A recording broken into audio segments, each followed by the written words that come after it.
Well, Phill Mathis, thank you so much for joining us here in Collectors Hangout. It's been a short journey for us to put this not only live streaming episode together, but also the upcoming podcast. And I, really appreciate you taking the time in your afternoon and evening to join us. So again, welcome to Collectors Hangout.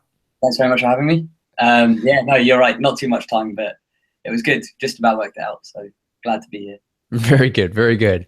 Well, to all of course, our listeners and those that are, of course, tuning in, just to give you some background on Phill, he hails actually from originally the United Kingdom, but is currently living in Scotland and working as a primary teacher. Phill actually has quite the background in terms of education. Starting off with, and if I butcher this, Phill, just correct me, but you started off at Sparsholt College. Actually, Sparsholt, just outside Winchester. Yeah, in doing animal care, and you last also attended the University of the West of Scotland. So, give us some background outside of course, what I did in butchering that introduction. Yeah, sure. So I think when I was younger, I didn't really know what I wanted to do. When we're in England anyway, you kind of leave school at 16, or you can choose to stay on for college at your primary school. Not primary as in, like main school. So I didn't really know what I wanted to do. I really like nature programs. So I thought I'd go study animal care. Did that for 2 years as a national diploma. The reason I chose that was because it's more vocational, so more work experience than academic based, really. So it was practical. You got to go out. I did some great work experience when I was there for Jersey Zoo and places like that. And then moved down to Newquay in Cornwall, which is the southwest of England. Mm-hmm. When I was down there, I did an HND for 2 years in zoological conservation management, which basically is learning how to run a zoo and be a zookeeper. Okay. Great time, actually. You get to get slapped by monkeys and all crazy things going on, including out red pandas and bitten by parakeets and all this sort of stuff. And I think that was down there. I also started working as a barman and then a waiter. Ran a restaurant down there for a bit as a manager. And that's when I thought, well, actually, I'd quite like to see the world for a bit. Mm-hmm. So I decided to go work on cruise ships. Worked on cruise ships for just over a year, about 18 months. Worked for an American company, Princess Cruises. Ah, okay. Yeah, exactly. And that was good fun, on the Love Boat. Yeah, no, it was good fun. That's where I met the other half. Yeah. And that's what drew me up to Scotland. So when I was up here, came up here, worked for the National Park for a bit, which is Loch Lomond and the Trossachs. Which is the UK's largest national park, 720 square miles, I think it is. Okay.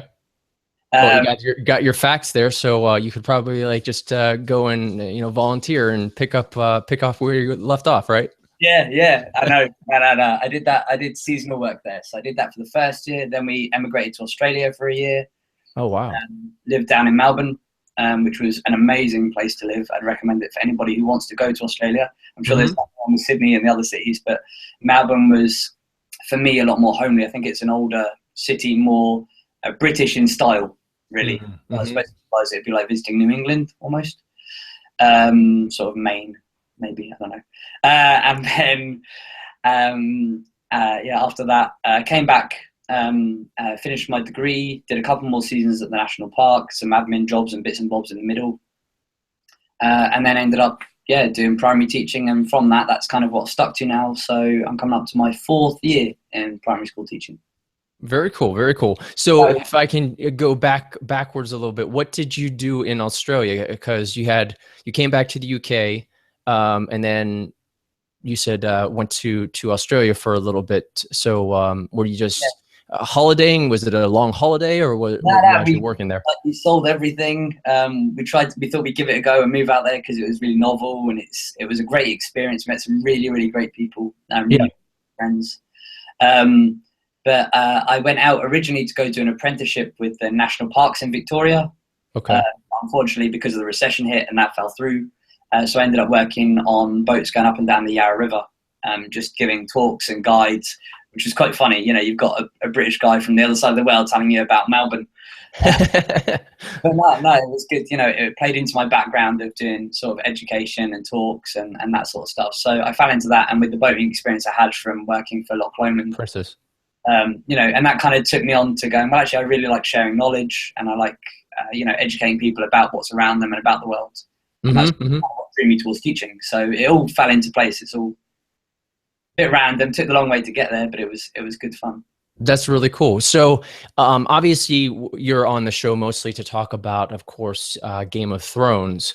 So how did you, you know, really become interested in not only the books, but also, of course, the TV series? Did the TV series really, you know, heighten your interest, or were you already a fan of the books before it hit HBO? Cool. To be honest, it's probably going to annoy a lot of people, but I didn't really know about George Martin before the show, and I always kind of had an interest in sort of, I suppose, fantasy and that sort of stuff. You know, I wasn't, you know, out for cosplay or anything like that, but just as a casual observer of TV and film. So it just seemed like a really good story. Watching the TV programs, you know, they're a bit darker, a bit grittier. I think I just finished watching Spartacus, which was very much blood, guts, and gore. You know, over on Stars, and I really like HBO as a broadcaster anyway. So it's quite nice to get an idea of what they're making. Obviously, they don't have a channel over in the UK. We have Sky Atlantic, which showcases a lot of their work. So it just came on. We gave it a go. First season, really, really enjoyed it. I like the way they told the story. I like the range of characters, and from there, read the books. Ready for season 2, really, and then felt quite sort of, it was quite good. Felt like I kind of had an idea of what was going on, and you know that, and then obviously now everybody's up to date, so it's kind of a shock and awe for everyone at the moment. Yeah, no, very cool, very cool. So I did not know that HBO was not over in the United Kingdom. So you're getting most of the shows via, you said this Sky Atlantic. Yeah, so we have like obviously we have like a state broadcast to the BBC over here, which is publicly funded rather than advertising, so it's funded by the government and subsidiaries. But then we also have subscription services. So in Australia they call it Foxtel. You guys call it cable, I suppose. And our major one over here is a company called Sky. And Sky have a channel now which is basically HBO based, called Sky Atlantic. It's been running over here for probably about 6-7 years. Game of Thrones is kind of their major selling point, as well as other HBO shows. And they do a lot of House of Cards and Scandal, and you know, sort of the big American shows. That's generally where they're shown. Gotcha. Okay. Very cool. Well, learn something new today. I did not know that. So with your love of, again, fantasy, what were some of the, you know, books that you enjoyed growing up? Obviously, I'm guessing that you were a fan of Tolkien's work, and perhaps of the Sword of Shannara, Terry Brooks. What are some other authors that you enjoyed reading?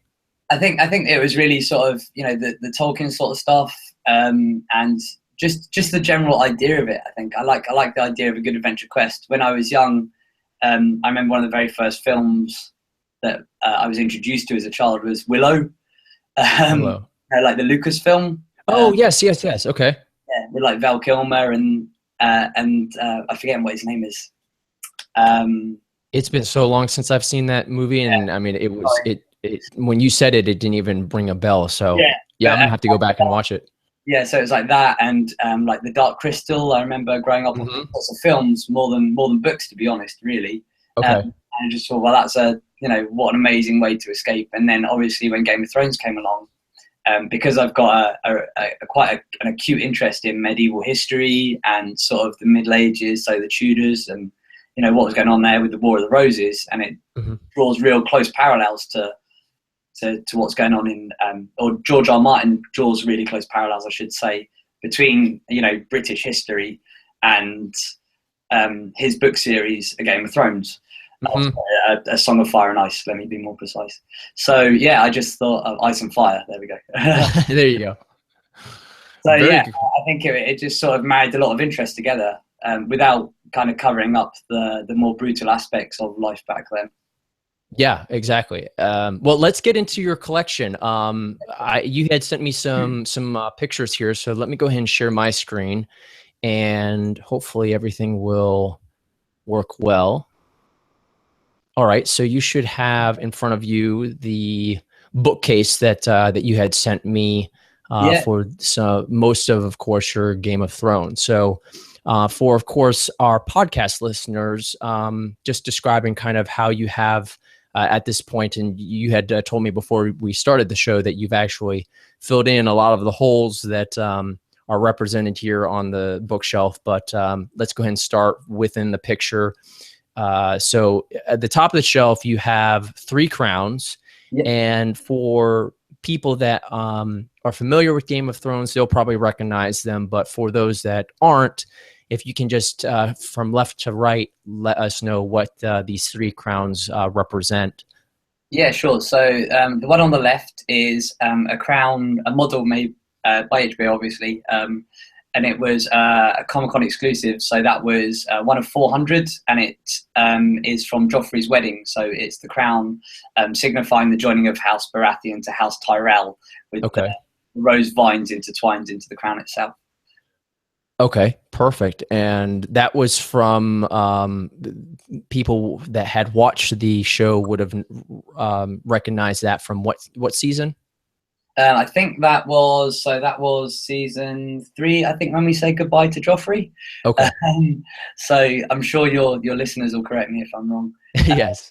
But yeah, no. So that was obviously quite an instrumental. Actually, was it season 4? I think it might have been. I'm sure somebody will come up. No worries. I kind of threw you a curveball there. All right, and then the crown in the middle with it looks like a total of 4 stones. Yeah, well, it's actually a circlet, so the stones are inlaid around the circlet on the base of it, and then towards the back. So that's the sort of, when we first were introduced to Game of Thrones with the promotional posters. Then obviously a lot of people remember the fist clutching a crown.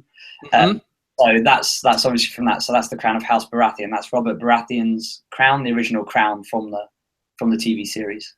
Okay, all right. So that's the one that is most iconic when people see the crowns within Game of Thrones at this point.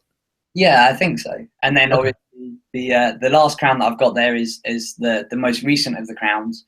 So this is originally Joffrey's crown. He first became king. So they wanted a crown to represent, obviously, the royal house of House Lannister and Baratheon. Obviously harking back to a fair nod to, well, actually, is he really a Baratheon? That's a crown that obviously when Joffrey died, Tommen has inherited. So it's still used as the crown of the 7 kingdoms. Okay, perfect. Now, I want to get more into these crowns because obviously there's a deeper story about them, but we'll cover that here in a little bit. And then you also on the top of this bookshelf, you have a picture that is also signed by some of the actors and actresses. Is this something that you were able to actually go to a convention and get this signed, or is this something that you were just able to acquire through a purchase? Yeah, to be honest, that was an acquisition through a purchase. However, there is the Hound on there, which is quite funny. He's actually not signed it, but I remember obviously living quite close to Glasgow, and he's quite sort of near to these parts. So the actor who plays the Hound was out on a night out. My friend sent me like a WhatsApp of, this is me on a night out with the Hound, and I was absolutely raging at the time.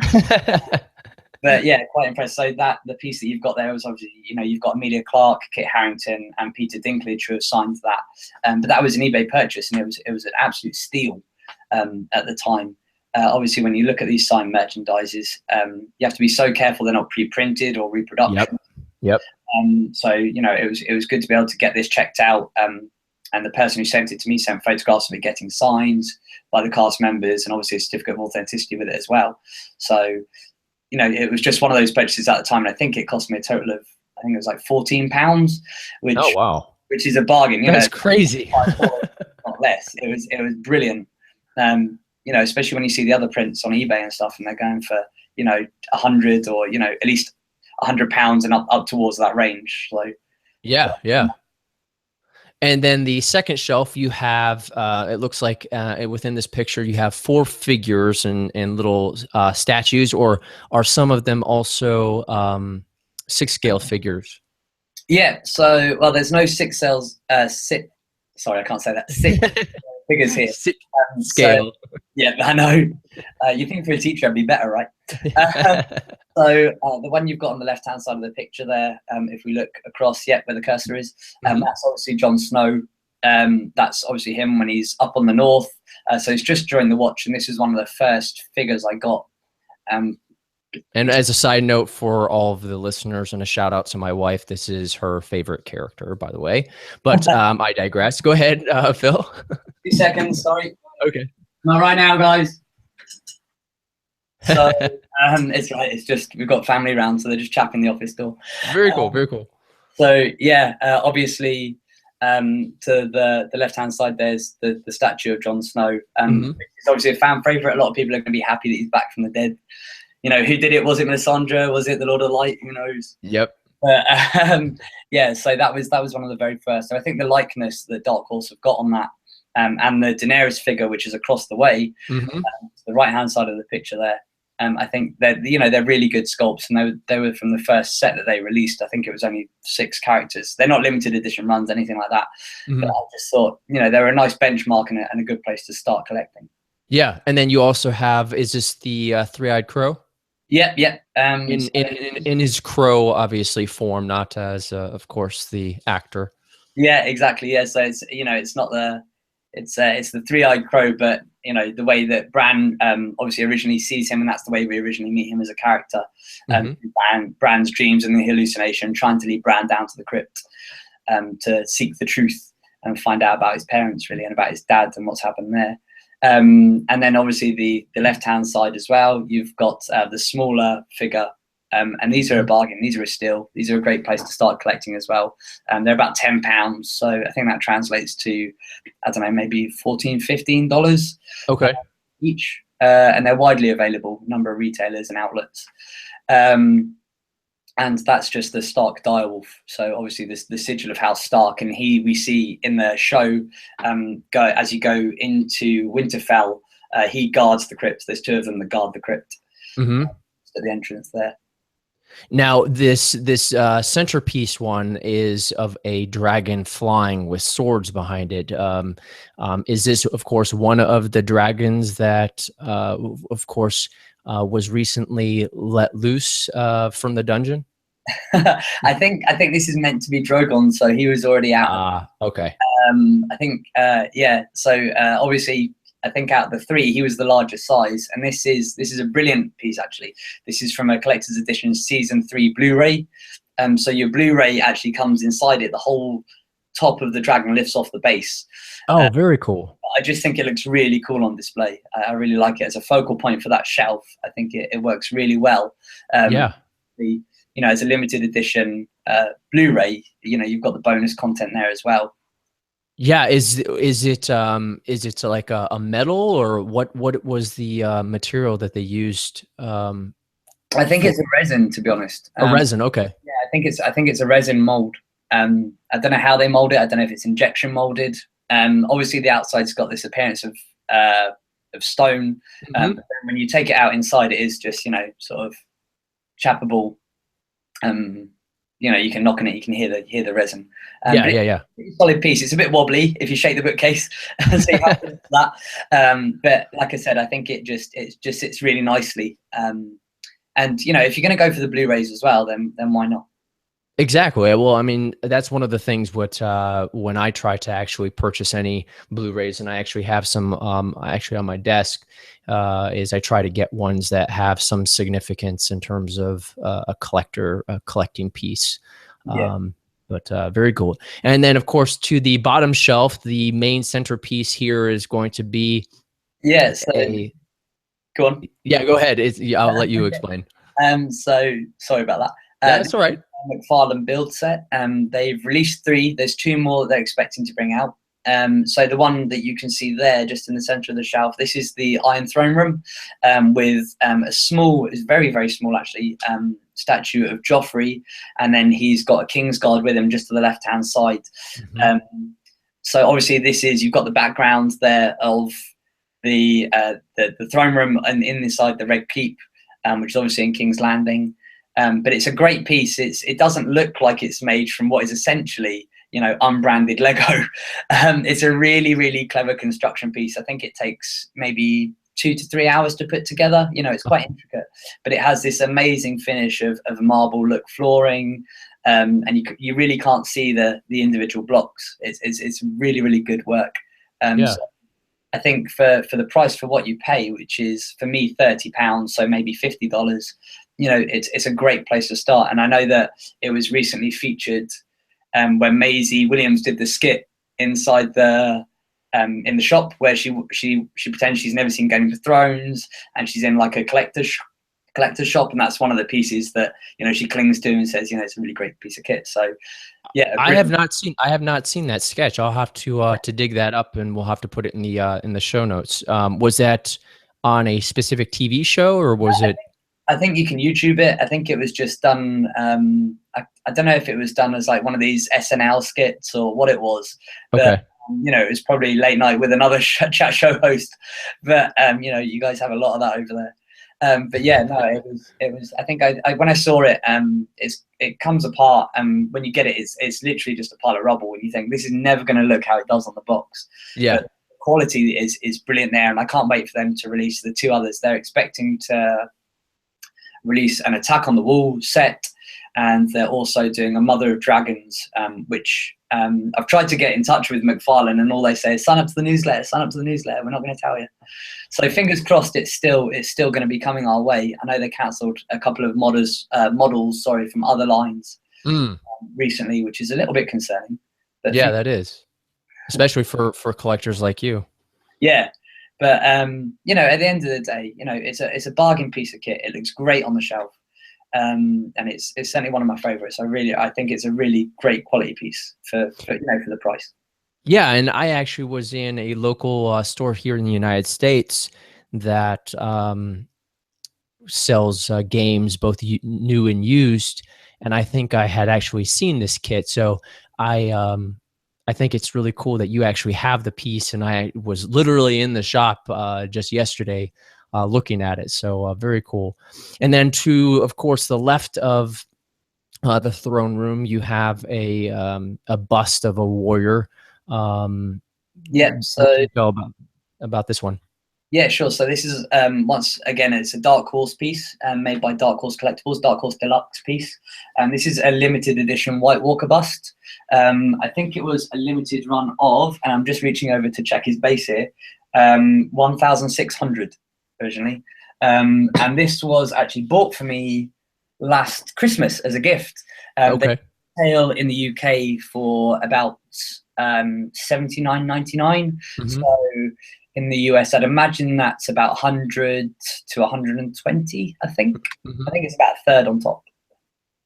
Very cool. And then it looks like, well, we'll show another picture of it, but the sword that goes into the bust can actually be held by the statue, correct? Well, the sword down there, but he's actually holding an ice spear that you can't see because it's to the left of the frame there. Okay. Just around the corner. But the sword you see there is another one of these sort of really bargain collectible pieces you can get. It's just a very small version of Jon Snow's Longclaw, which is given to him by Jorah Mormont. Gotcha. Okay. When I had seen the picture, I thought it was what you were it wasn't able to fit with how you had it set up in the actual bookcase. So okay, very cool. Thank you for that clarification. Yeah, okay. Very cool. And then obviously to the right, you have the iron. Wow, I totally love that.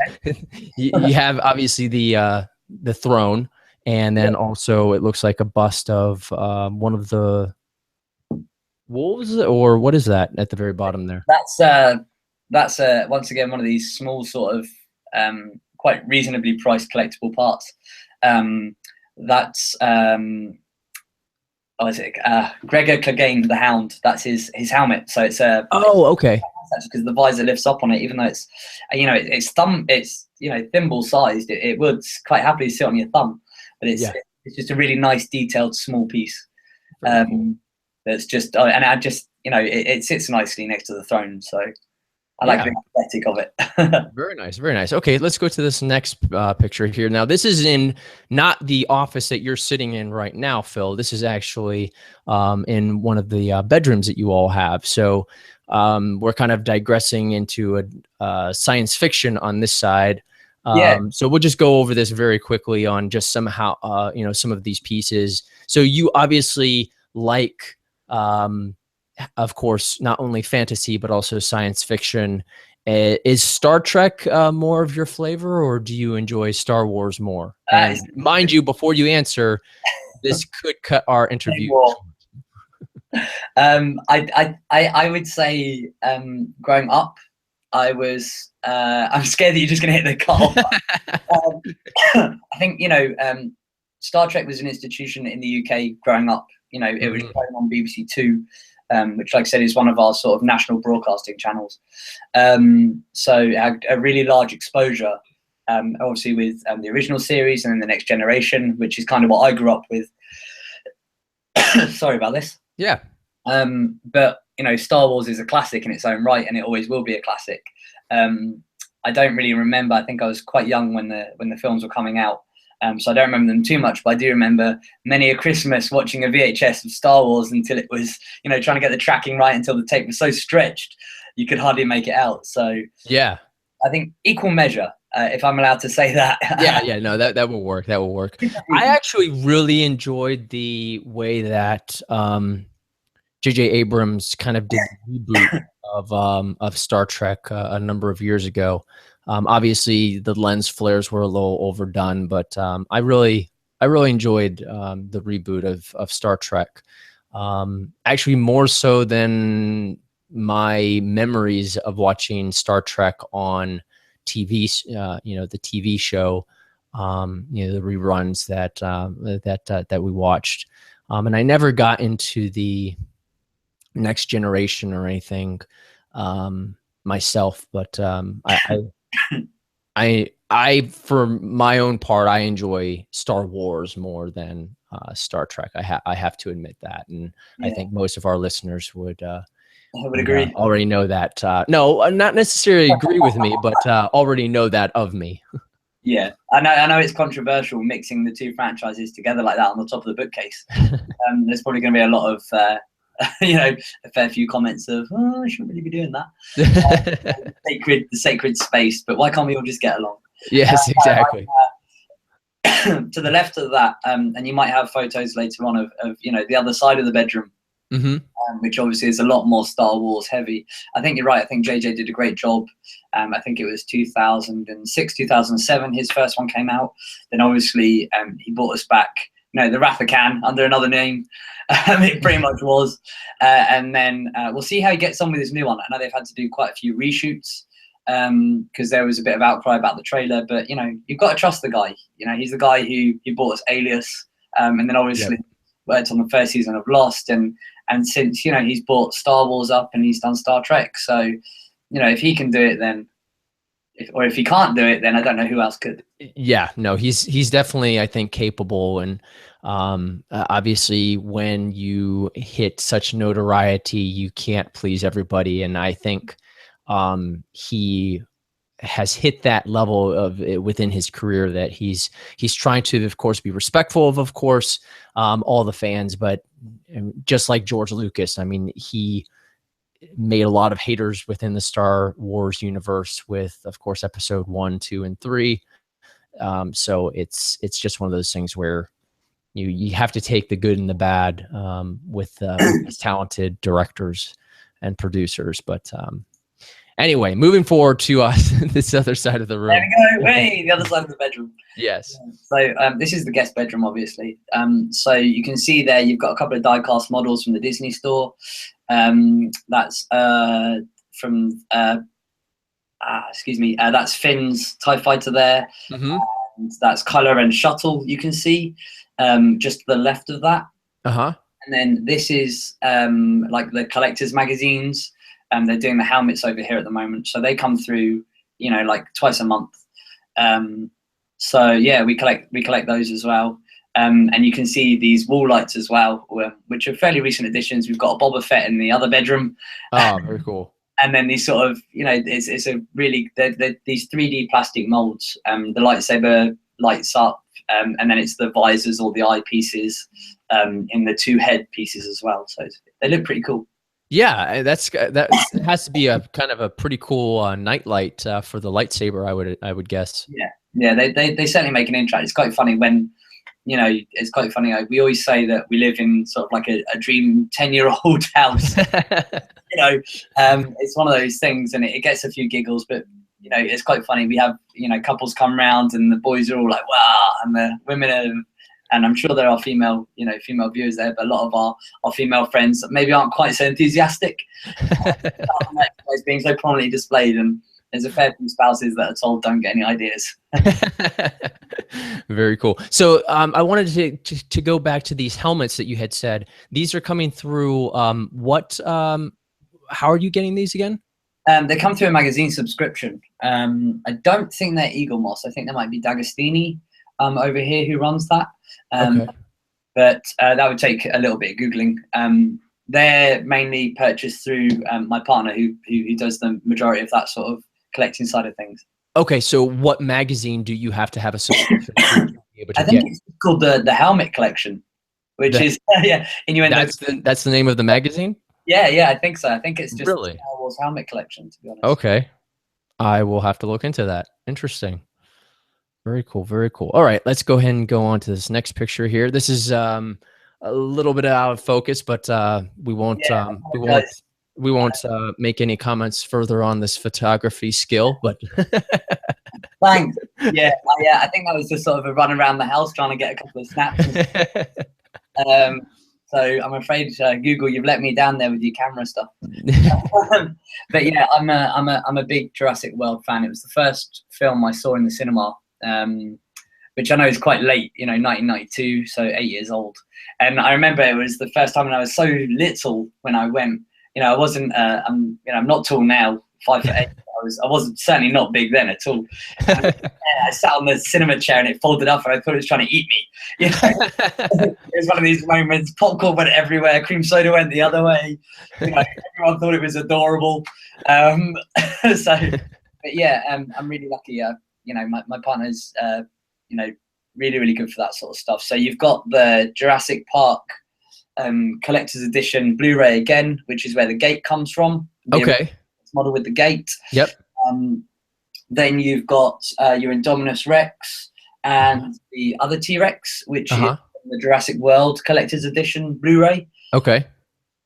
Sorry, 3D collector's edition Blu-ray. And then you've got a back print, which is the 3 original promo posters for the original trilogy. And then just some film sales, and that was just an eBay purchase, and I like the look of it. I thought it was pretty cool.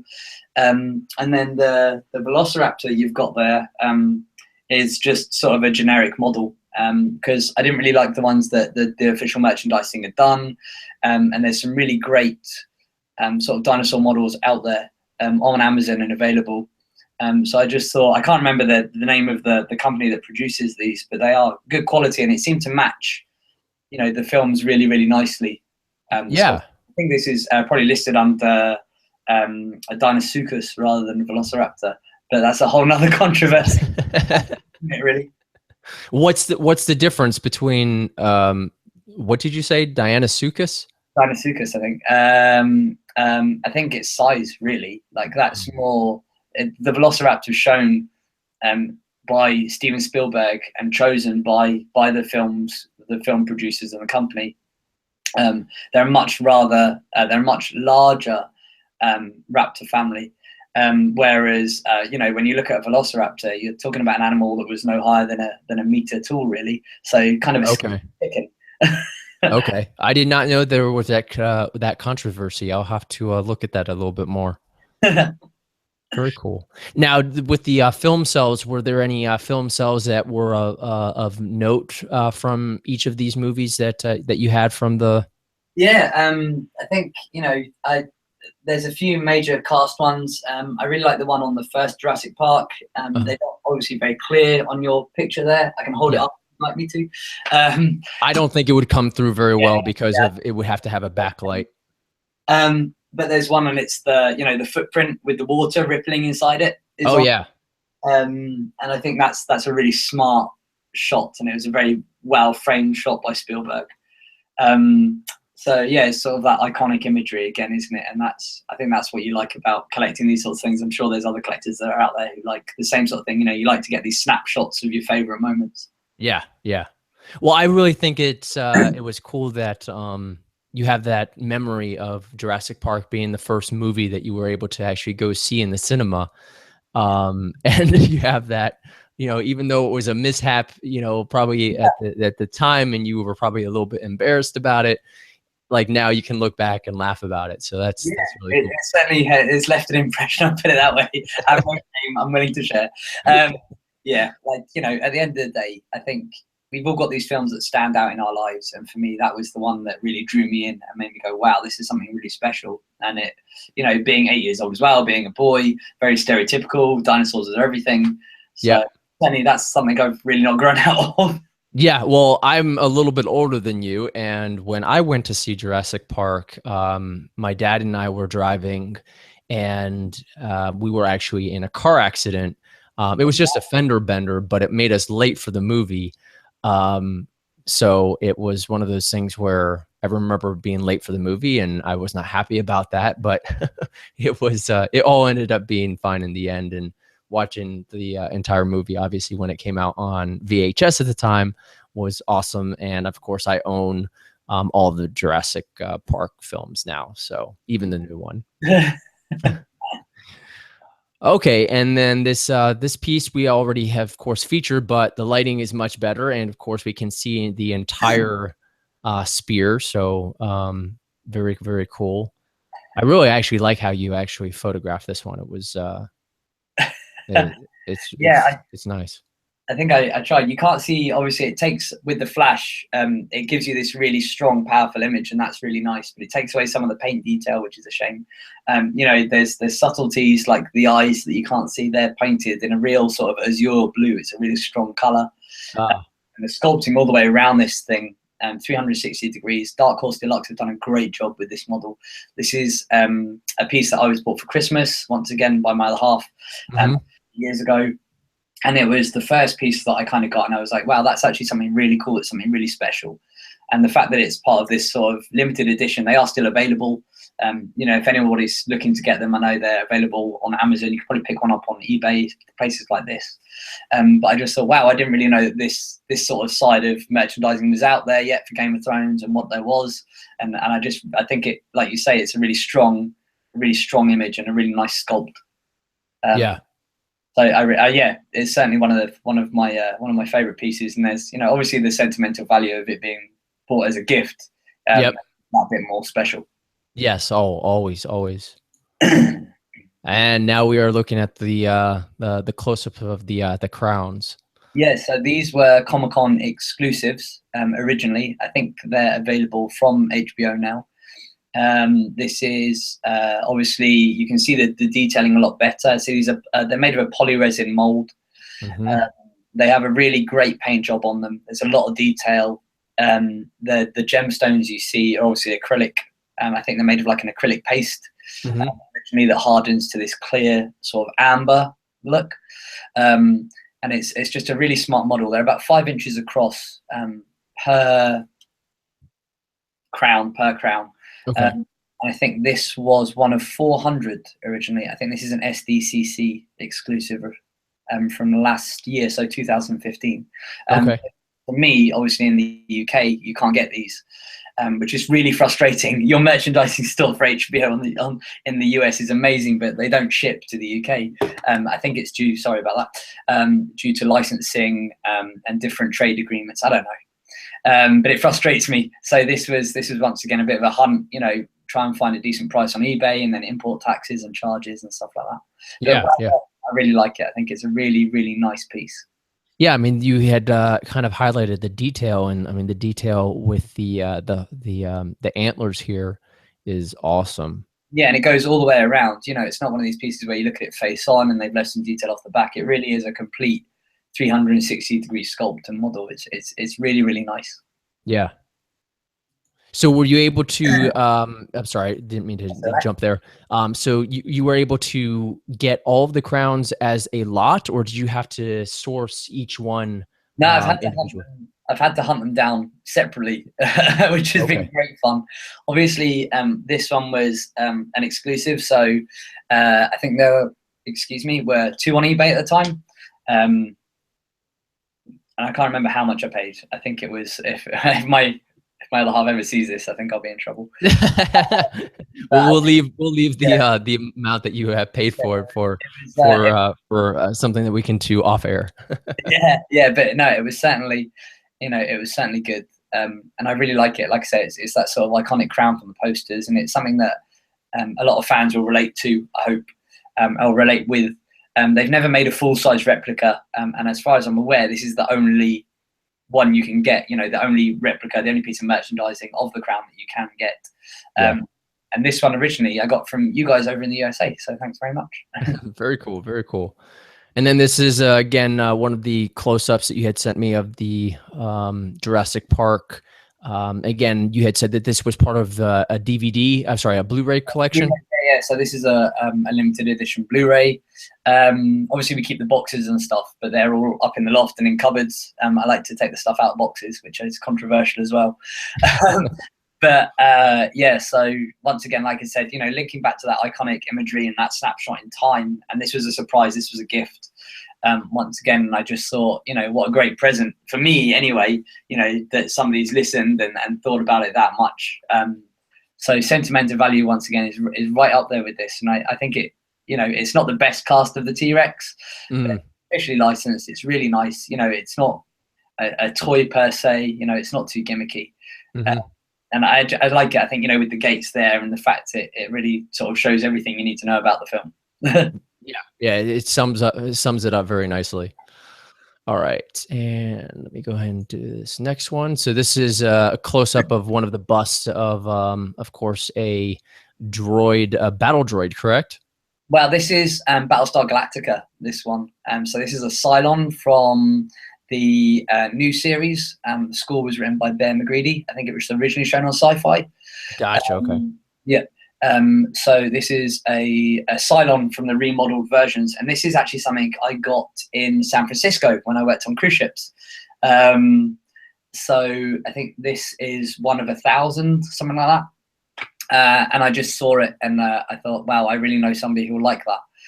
So that was bought straight away. Well, I could get it. It was just a shop that's down on Pier 39 in San Francisco. Oh yeah, I remember Pier 39. Yeah, I can't remember the particular shop name, but I'd recommend a visit if there's any sort of Californian people watching. Head down that way. It's a great day out, and you never know what you can find. Very cool. And the box wasn't too large. You didn't get any flack for bringing it back on the ship. Well, it was okay because I managed to keep it. I was actually more worried about getting it home, like luggage allowances and stuff. But it's not too bad. It's not too large. I'd say it probably stands just under 7 inches tall, and then maybe about sort of 5 inches across the shoulders there. But he's quite a hefty weight. It's quite a hefty bit of kit. You can do some damage. And then this is again another picture of course, of all the crowns together. And I just literally noticed that there is writing on these crowns. Yeah, so I think inside they just say something like copyright home box office 2015. Yeah. So it's nothing too spectacular. Okay. But the Joffrey or Tommen crown, whatever you'd like to call it, and the one that's featured at the front there, that's the one that a lot of the viewers will know. Obviously from the show. That one actually had to write away to a company in New Zealand to get hold of, because I could not find it anywhere. It wouldn't ship. I got one of these ones where it's like a forwarding address and this sort of stuff, but they won't ship to freight addresses, and it was a nightmare. So there was one other company called. Do you mind? Can I tell them? Can I? Yeah, no, it's fine. So it was a company called Mighty Ape down in New Zealand, and I did a bit of haggling with them actually because the price on their website was sort of eye-watering a little bit once you added import and shipping. Mm-hmm. Which is obviously the annoying thing about buying from overseas. So I just, chatted away to them and said, listen, HBO is selling it for this much. And they were like, well, listen, that's fine. We'll lower the price. And then you can just, obviously, we can't change the shipping or the import. So that was really kind of them. They're a really nice. That was nice. With, and to get hold of it like that was brilliant. So, and certainly, you can't really have the crowns without having Joffrey's primary crown and Tommen's current crown there. Yeah, no, by no means. That is really cool. That was nice of them, and that speaks to good customer service and helping a collector like yourself. Yeah, obviously, if you do have Australian and New Zealand people from that neck of the woods watching, anyone in that sort of South Pacific region, then by all means, I'd recommend them highly. I think they're a really, really nice company to deal with. They did me a solid favour, certainly. And, there was no qualms about it. It was just really nice customer service and genuinely a pleasure to deal with them, actually. Yeah, and you said it was Mighty 8? Mighty Ape. So ape. Okay. Yeah, I think their symbol's like a chimp or a gorilla. I think it's .nz or .co.nz. Whatever the country code is for the internet down there. If you Google Mighty Ape, it'll pop right up there. Okay. Yeah, I'll see if I can find that and put it in the show notes for our listeners abroad. Very cool.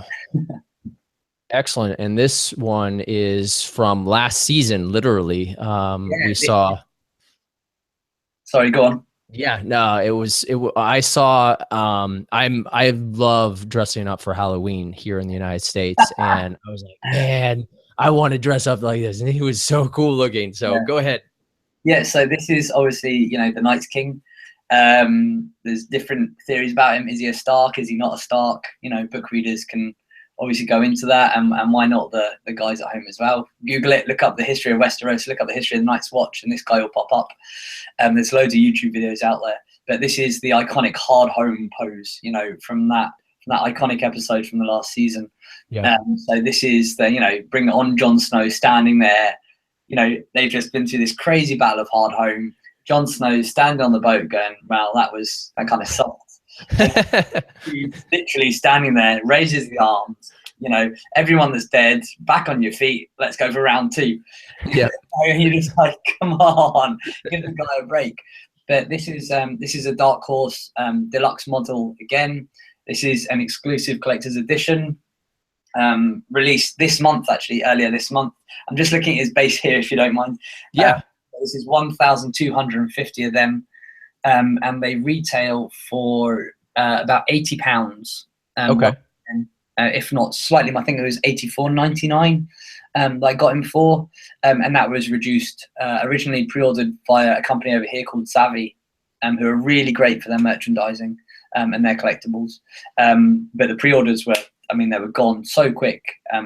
I just thought, well, if I wait, then he'll be gone.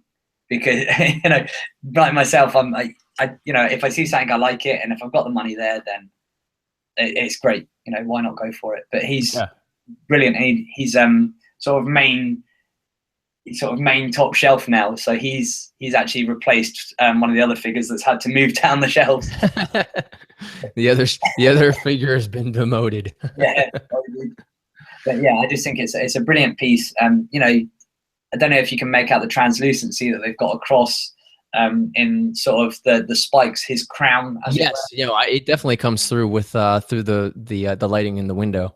Yeah, it's a really, really nice sculpt again. Dark Horse keep bringing out these really great figures. Yeah, and it definitely seems like you need to have, set up your own YouTube and start actually doing reviews. And Dark Horse needs to send these to you so that you can review them. Well, that'd be amazing. Yeah, if they would, that'd be pretty sweet. I'd be absolutely over the moon. That would be brilliant. So moving on, yeah. Yeah, and then of course this piece here was on the top of the bookshelf, and of course has the signatures for 3 of the actors and actresses. Very, very cool. And again, this was one that you of course purchased again from eBay, correct? Yeah, so this was through eBay. like to randomly Google every now and then. I'll just sit on Google, type in Game of Thrones merchandise, see what comes up, and you never know, you might get a hit. And this is brilliant, actually. This is a classic example of not relying, not waiting. Just have a look, see what's out there. You know, take a punt on it, or a chance, I suppose. I have to explain that term. Take a punt on it. And this was a particular photo that was just by an eBay seller from the UK. He's obviously met these guys. There were photos showing of it being signed, which is fantastic because it means you can acknowledge that authenticity there. You know, it's not a reproduction, it's not a pre-printed version. And you've got Kit Harington, who obviously plays Jon Snow, Emilia Clarke, who plays Daenerys Targaryen, and then, excuse me, you've got Peter Dinklage there, who we all know as Tyrion. So yeah, a great piece of merchandise and an absolute steal at £14, which I think, you know, it's an absolute bargain, and it's added a great amount of joy for me personally as a collector, but also it has a really nice focal point to the collection. And the frame was just a frame I had knocking around, and I just thought, well, why not? Let's just stick it in that frame. And the guy I got it from, I keep an eye on him on his feed, but nothing else is coming up, I'm afraid. Unfortunately. Brilliant job, but it just shows you, you know, try your luck. Go on eBay, have a look. You never know what you're going to come across. Yeah, great place. And we've featured early on in other episodes, featured up and coming, you know, pieces that were not necessarily Game of Thrones. With some of the items were, but many auctions that were actually where lots were going up. So very cool. And this one again, the of course, yeah, from earlier. So you can see the detail a bit better in that picture, which is quite nice. You know, you can see the amount of shading, the different tones, the hues of the blues and the greys they've put onto him, and then a little bit more detail of his facial sculpture as well. You know, how he's so drawn in and skeletal. It's a really, really, really great job. So yeah, come on, Dark Horse, give me more. Yes. And it looks like, is the belt, is that actually string or is it a rope or cord or something, or is it molded in? No, this dude's really clever, actually. What they've done is so like you can't see the tip of the spear in that one. Yeah. You can get the detailing around his belt. Yeah, if you flick back a couple. There you go. So you still can't see it because it's blurry. Sorry about that. You can actually see little bits of string hanging down. Yeah, here. Yep. Yeah, and what they do is they actually lash it on the model. Okay. Really nice. It is lashed. Okay. And then, which is really, you know, it is just those little finishing touches that make it a little bit more special and give it that bit more authenticity, you know, with the translucent tip of the spear and that icing effect. And roundabout that you were talking about there, you know, it's a very, very clever piece of sculpting and relief. So they've done a great job. That's very cool. Very nice. And again, of course, the throne. And this is another smaller piece. It stands, what, just shy of a foot tall? Yeah, it's just about 7 inches, I think, this dude. Okay. So not too tall at all, really. This is one of the first pieces. This is about 2 years old, I think. So around the same sort of time as, I'm trying to think, maybe the box set that I got. Okay. With the dragon, the series 3 box set. So yeah, that sort of time. Yeah, and this is once again, this is Dark Horse Collectibles, sculpted by Gentle Giant Studios once again, and a great piece. You know, details 360 all the way around. Really nice touches with the different metal finishes on the swords. It's made of resin, but it's pretty jaggy, I've got to be honest. So you know, that's a good Scottish word for you, jaggy. So yeah, they say that, you know, that a lot of the Targaryen kings couldn't sit on the throne because they used to cut themselves. And I think when you try and pick this one up by the top, you'll certainly achieve that yourself. So, but a really, really nice detailed piece as well. Good job. Very cool. Very cool. And again, a close up of the throne room, which we had, of course, talked about today. Yes, and it's really cool that you can see how the bricks or how everything was put together here at the very top, but otherwise from that, it's hard to see that it was an actual kit. It looks like an actual, you know, model that was just, you know, produced and provided to collectors. Yeah, I think, you know, like I say, the intrinsic value of building this kit from McFarlane yourselves, from McFarlane Toys, is just brilliant. And I know they do Walking Dead sets as well. So if there's other collectors out there, by all means, have a look, pop off to their website. But they are really, really great detailed kits, and they're not, they're not overly pricey. They're relatively inexpensive for what you get. And they are fun, to sit and build and then to be able to display it. And it's the piece that a lot of people kind of go, wow, that's really, really cool. So yeah, I like it a lot. Certainly one of my favorites. Perfect. Well, awesome. Well, thank you so much again for sharing that, all of your collection with us, Phill. It was, great. But I do have some, closing questions if you have a couple of more minutes, kind of rapid fire, if I might. Yeah, sure, go for it. Let's see what we. All right. Cool. So before, of course, obviously we went live, we were talking a little bit about food and drinks for you. So I like to ask the guests that I have on Collectors Hangout, since you're kind of a geek, you like, of course, the thought of like science fiction. So if you were able to get on to a ship to Mars, and of course you were going to be a primary school teacher for the kids that were going to be raised on Mars, and you only had 3 meals that you could, of course, have before you got into the shuttle, what 3 meals would you have, and what adult beverages would you enjoy as your last 3 meals before leaving for your 5-year journey, or however long it would be? Sort of family favorite, spaghetti bolognese, probably. Okay. But my mum has this really weird habit, and she'll probably curse me for this, but she used to cook it with rice instead of pasta. So it's like, it was really weird, but it's really nice. Try it, because you can pat it down and cut it up like pie. Okay. So is it white rice, or is it like a brown rice? No, like white rice, it's really odd, but it was really nice. And it's not a tradition we carry on at home, but I think harking back to childhood and memory and sort of saying goodbye to family, that'd be a great meal to have. In the house, we go for like a beef and spicy beef and pineapple with stem broccoli on wild brown rice. So that would be one of them. That's okay. I love that.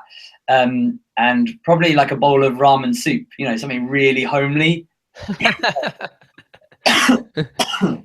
Well, that's awesome that you actually chose ramen. Okay, very cool. I love ramen. I make it at home. So do you do it? Do you actually do it with like egg in it, or do you enjoy it with vegetables or meat, or what do you just have it with the noodles and the soup? Sorry. No, it's all right. I try to do like marinated pork ramen. So I'll put it in like 5 spice and soy. Yeah. Sorry, really tickly cough. And then I'll serve it with like a soy marinated boiled egg. So it's brown on the outside, and you cut into it and you get the white. Does that make sense? So you put against the soy sauce and it dyes it. That's awesome. Seaweed and some like sesame seeds. So yeah, I kind of like to just throw everything at it, and it's just a really homely bowl of food. Very cool. Okay, so you covered the food, but you didn't mention any drinks. So you're going to be pretty parched after having all of that food. This cough, right? So I would have to go for probably, living in Scotland, Tennent's Lager, which I know a lot of you over there are like, oh, lager. So like a Tennent's Lager. Clean pipes though. Clean pub pipes are very important. Yep. And then I think, for the classier drink, probably go for like a New Zealand white would be really nice for a wine. Okay. And then just to round it off, we'll go for a vodka. Vodka. Or just straight up vodka? Just well, why not? Well, I mean, what's your favorite vodka? I mean, go ahead and name it. I'm sure you have a favorite. Yeah. I really, oh, wow. Sorry about this. I really like Stolichnaya. I think that's a really nice vodka. Or something, Polish like Zabrowska, which has got buffalo grass in it. It's got nice as well. Very nice. Both quite widely commercial. Yes. Nothing too eccentric. No. All right. And what book has most influenced your life? And go ahead and grab another drink if you need to. Yeah, I'm really sorry about this. It's just, No, it's all I've right. got a bit of a cold at the moment. So. Yeah. So, I mean, the books, it seems like obviously you've had your nose in books for many years, obviously for studying and for your professional life. Yeah. But, for, what book has most influenced you? Is there something that comes to mind? Okay. Obviously, there's that one, Jurassic Park. Okay. So I think that's a great one. But have to go. To be honest, I really like reading nonfiction. I really like reading reference books and factual books. And my Hmm. training and my background. Um, I would say that I have a book that I've actually taken to school called Animal, and it's one of these sort of reference books. It's a Dorling Kindersley book, so it's used as a reference book for kids and anyone who's studying animals at all. I totally recommend it. It's a brilliant, brilliant book, and the kids at school love it. I love it, and it's just basically life is spread out in front of you there. And So it's just called Animal. it's just called Animal. I think it's like a visual encyclopedia of animals, but it's a serious book. It's really big. I think it Okay. cost about £70 when I bought it. Wow. I think Okay. yeah, cheaper editions now certainly. But it's a brilliant, brilliant book for anyone who's interested in biology, zoology, and or life on our planet. And I'm sorry, I didn't catch it. Who was that published by? It's Dorling, so it's Dorling. Okay. It's Kindersley, so Kindersley. Okay. I think. Okay, very cool. No, I'll have to look at that. That's very cool. And is it because, I mean, did you see this when you were going through school, or after you, of course, had, of course, your degree and you were looking at finding literature to help inspire kids and to, help to instill that interest of learning to them? Yeah, cool. Well, I think it was a book that I originally saw sort of 2001 to 2002. Obviously, I was raised on sort of David Attenborough programs. Um, Hmm. he's I don't know if you guys have heard of David Attenborough over there. I presume you guys have. He's like a Yeah, I have. I yeah, don't know about the rest of the listeners, but documentary yeah. guy. He's just turned 90 last weekend. So obviously going into animal care, my friend had a copy of it, and it was in the college library. Sparshot's a massive living college. It's hectares and hectares of land, and there's animals kept on it. So just to see that, I thought, well, that's a brilliant way to look at classification and look at phylogenetics, which is the classification of animals. Hmm. And to look at that sort of stuff and to really get an idea of the variety of life and see if there was an interest or an animal that you've not heard of. Is there something out there that's completely unknown to you, like a random species that you just haven't come across? And I thought it was that curiosity that drove me towards it. So I picked up a copy when I was doing my HND down in Newquay, with Newquay Zoo and Cornwall College down there. Okay. So I got a copy, and then I did like a lesson with school. You do like a meet the teacher lesson before they start as your class. So I taken a shoebox of my favorite things. So and it was in the shoebox of my favorite things I can take in. I've got like that. I've got a dinosaur bone. I've got some of my Game of Thrones stuff. All these different things that I put in there that I think will interest the kids. Yeah. And they love it. There's always a kid in the library in my classroom picking it up, having a flick through, and I just think if it sparks that curiosity, then that's brilliant. Yeah, because the book is planting the seed, and you as a teacher can, help to have that plant grow of that interest. Yeah. In each of your studies. That's really cool. We're really lucky in Scotland. We've got a really flexible curriculum. It's quite different to England's. So we can kind of, with the children, through discussion with the kids, we can discuss what they want to look at and where they want the curriculum to go and what do they want to do. And some of our outcomes are particularly about biodiversity and about life and about ecology. So as a reference text for that, you can use it. You can photocopy it. The kids can go through and highlight it and take off the information they need. It's brilliant. That is really cool. I did not know that you could to do that in Scotland. Very nice. All right. Well, we're running short on time, so I will skip one of the questions and jump to the one that is probably going to have the most personal impact to you. Who has had the biggest impact on your life, Phill? And if they watch or listen to this, what would you like to tell them? Whoever, like celebrity or just. Yeah, whoever. I'm asking who has had the biggest impact on your life, and if they watch or listen to this, what would you like to tell them? I'm going to be really geeky here and say that actually my mum. I think just because I think she saw us through a lot of stuff growing up, and I'll leave it at that. But I think as a character, as a strong person, I think it's been a good inspiration, and it's set us right. Me and my sisters, we've all done pretty well for ourselves. She set us right. She's seen us through. So thank you very much, and I love you lots. There you go. Very cool. Very cool.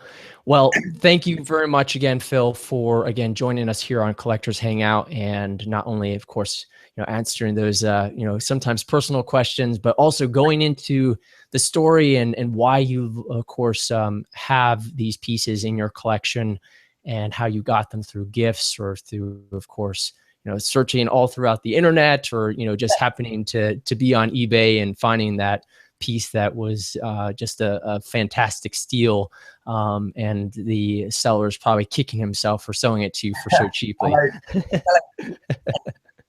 But thank you again. And again, for all of those that have watched or tuned into us, again, please remember that Collectors Hangout is supported by you, our viewers and listeners.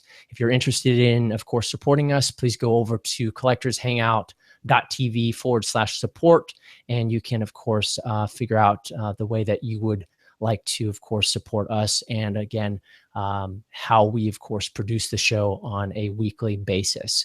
Again, thank you for watching, and we look forward to having you on Collectors Hangout at another time. Have a great one. Thank you so much for your time. Take care.